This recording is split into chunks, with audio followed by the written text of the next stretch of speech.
Hey everyone, how you doing today? This is an episode I've been looking forward to do with the lumberjack landlord, and that is how young folks can use the property ladder to build wealth. We're going to make reference to some of the interviews from over the weekend, one in particular on this channel, because again, there is a right way for, I'll call it, young folks in their 20s or 30s to get on the property ladder and just become freaking wealthy. So let's welcome Matt to the show. How you doing, buddy? Hey, great, Mike. Awesome to be here. Hey, Yeah, man. I thought those interviews were awesome. I Yeah, thought they were absolutely awesome. yeah. I don't know if it came through, but I had a blast in every single one of them. I was They're having a good fun. time. Yeah. Yeah. But this Yeah. topic is for you. This is your sweet spot. This is what your YouTube channel is all about, and will grow exponentially. I'm positive. And that is how Thanks. the young folks, folks actually younger than my daughter, that just tells you how old I am, can get on the property ladder and become wealthy over time. It's not instant. There's no easy button. You've got to do the work. You got to do the math. But why don't you go ahead and just kind of get into this conversation? Because I think there's two or three ways that a 22-year-old can get on the ladder and be worth a gob of money by the time they're 32. Yeah, I mean, Mike, like you and I talk about all the time, 32 years, 10 months is the average age of the first time home buyer. Mhm. And in America, like we've seen, where we have a 3.5% down opportunity or a Mhm. 0% down opportunity for vets and enlisted. Guys, that's just massive opportunity loss if you're not getting on that ladder ASAP, like literally yesterday. Everything that you do should be geared towards saving that, getting your money right, making sure your credit's good, and saving that down payment.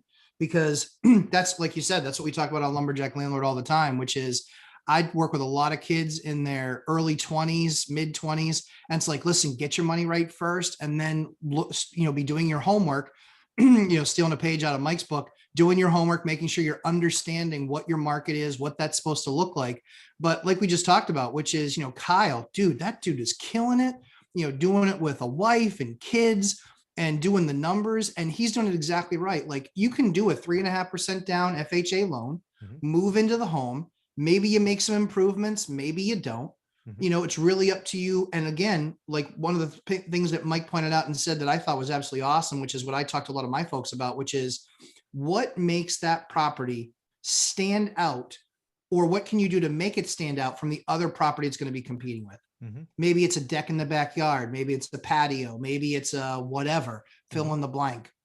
Yeah. But being able to do those sorts of things. But again, 3.5% down in a lot of cases, when you're talking about a, $250,000 mortgage, you're literally talking about $9,000. Yeah.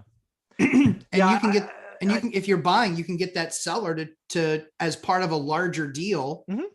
overpay and have them cover closing. Exactly. There's so many Right. ways to do this. Yeah. I mean, yeah. Yeah. One thing I want to really make sure to celebrate what was in Kyle's interview from the weekend is, uh, first and foremost, they weren't even married at the time, but they had a Yeah. conversation, right? They were living in a studio near the beach in California. Kind of a nice life, but a Yeah. studio, 300 square feet, studio, two people. You're really limited on space, obviously. So really no Yeah. chance to have Yes. kids in that, Sure. right? Mm-hmm. So they had a conversation together. And this is something that people don't really understand. I try to highlight my book on this channel, that you really need to get on the same page with your significant other. And real estate is a great way to do it, but set out the plan and the vision. And, not speaking for Kyle or his now wife, but they basically made a decision to move, right? They moved from the beach in California or near the beach to Columbus, Ohio, if memory serves, because it allowed them to get more space so they could have kids, right? You just can't do that in a 300 square foot studio, and have a better quality of life and get on the property ladder. And as you heard in the interview, they're doing it right, right? He got in for Yeah. a low down. They've had some appreciation. He's already turned his first property into a rental. So he's in his second owner occupied home. He's right on the cusp of doing it again. And these are things that I wish, 20-year-olds would think about, right? You don't typically get your forever home at 22. No, And what I want I'm people to realize, 43 when I got mine. yeah, and that's okay. You Yeah. don't have to. Yeah. It's okay. But use real estate, low down payment, 3.5 or 0 or 5 or whatever it is, appreciation, The ability to lock in 30-year debt as an owner and then transition to an investment, which you've just won because your rate's at least a point lower than an investment loan. There's just so many things I wish people would realize that they could do. They could get people, the system is there. Yes. If you just play the game, you don't even have to Yes. outthink it. Too many people are looking for shortcuts in the easy button. Yeah. Do the work, get the loan, appreciate that it won't be your forever home. You'll live there for 12 or 18 or 24 months, and then do it again. Yeah. And then you know what I again. hear? Go ahead. Yeah. You know what I hear not said nearly often enough? Easy come, easy go. Right? Yeah. Like you and I grew up with that. Easy come, yeah. easy go. Yeah. And like, hey, easy come, easy go. And it was like, oh man, that's so true. And like, that's where real estate isn't easy come. And it's not easy go. It's some life adjustments. Yeah. But those life adjustments are going to make you a millionaire. Exactly. Yeah. You're not going to get there with a W-2 in most cases. No, you just aren't. No. I want to talk about that decade from 22 to 32. Right. Yeah. If you get on the same page with your significant other, Yep. and you say, you know what, honey, we are going to move 4 times in a 10-year period, just 4 times. And we will have our forever home at 32. Again, the plan. You'll likely have 4 rentals that now have had a decade or at least a 10-year, 8-year, 6-year appreciation.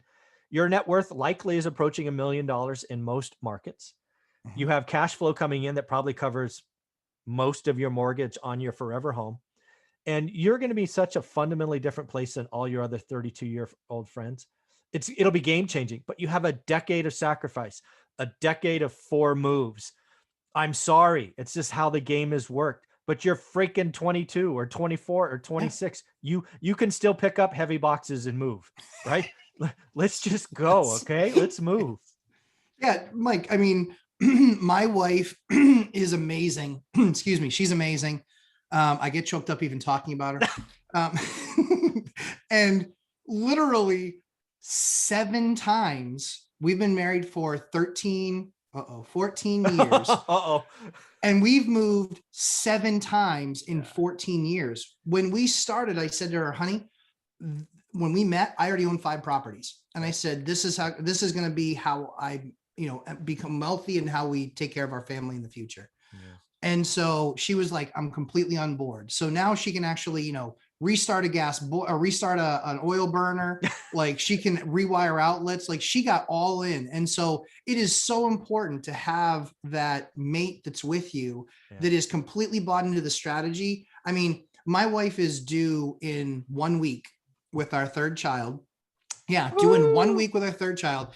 And we have a house that we're getting appraised in the next couple of days. And she goes, babe, is there anything I can go and do over there? And I was like, no. Yeah, you're good. We will. You got something right over there. You take care of that. We're going to call somebody,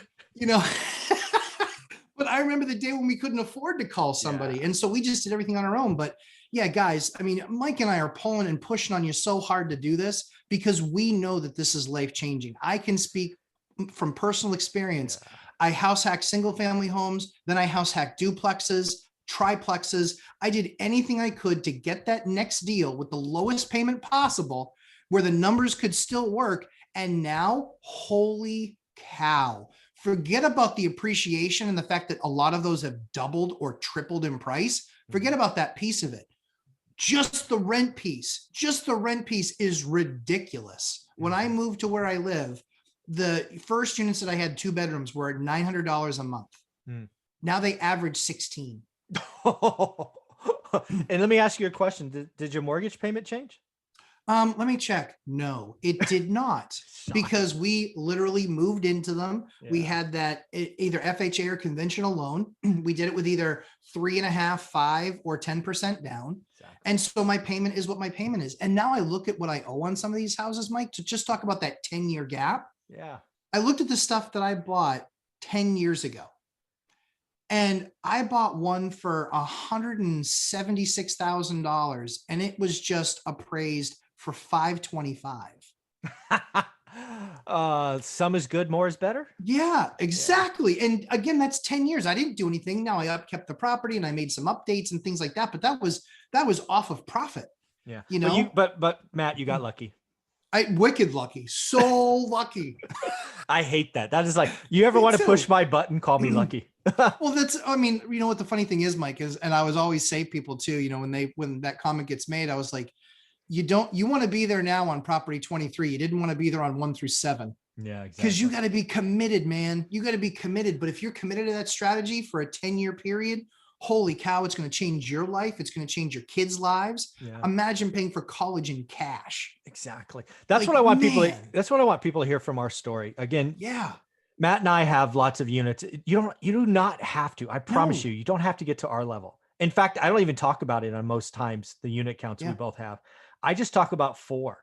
If you Yeah. get 4 rentals and your 5th one is your forever home, your life has changed forever. I mean, I talk to parents all the time. I go, how many kids do you have? Well, I've got a 3-year-old and a 1-year-old. I'm like, you better get 2 freaking rentals, because you could do that stupid ass, Yes. stock market, nonsense. Mhm. Whatever that's called, 306 plan or whatever they are, 406, whatever, Uh, or whatever it is, right? yes. Yeah. College Yeah. payment nonsense. Yeah. Or you can go Sure. buy a rental for each of them. You have then, in one case, what did I say? You have 16 years and then 17 years of appreciation mortgage paid out. Yes. That's probably a lot more likely to, pay for them. You could sell it. Oh, by the way, you could give it to them. Yeah. Haven't we learned anything in the last year or so that college education isn't for everyone and all the student Yeah. debt is stupid? How about you roll up on their 18th birthday when they graduate, 18th or they graduate, whatever combination, Yep. and go, hey, I want to give you this house. It's the LTV or their current loans like 40% of value. You can do anything you want. You could keep it. Mhm. You could sell it, go party on the money. You could go get a loan to pay for college, but I'm done. This is my gift to you, and do whatever you want. And hopefully over the next 12 years, you've talked about investments and all of those things.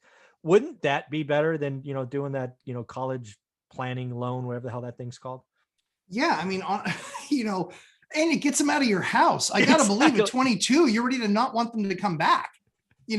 Keep them out. Get out. You are not welcome here. Get out. For visits, yes, but you have a 9-hour situation that's going to expire. When that dings, get out. And so I look at it and I say, look at what any property's done in the areas that you're looking at. Look at what any property's done. Look back literally 18 years ago. Exactly. Invest today for that kid. Look 18 years ago.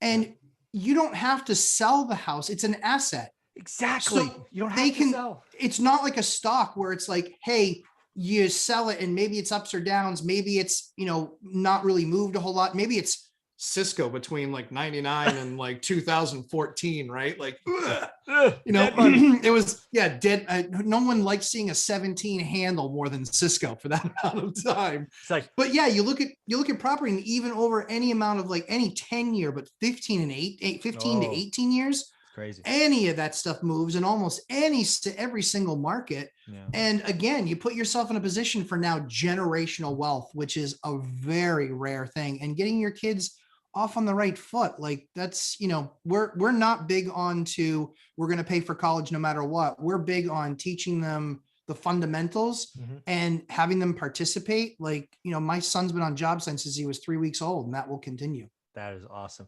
Well, this is fun. I look forward to episode number 3, buddy. Take care. Absolutely. Thanks, Mike.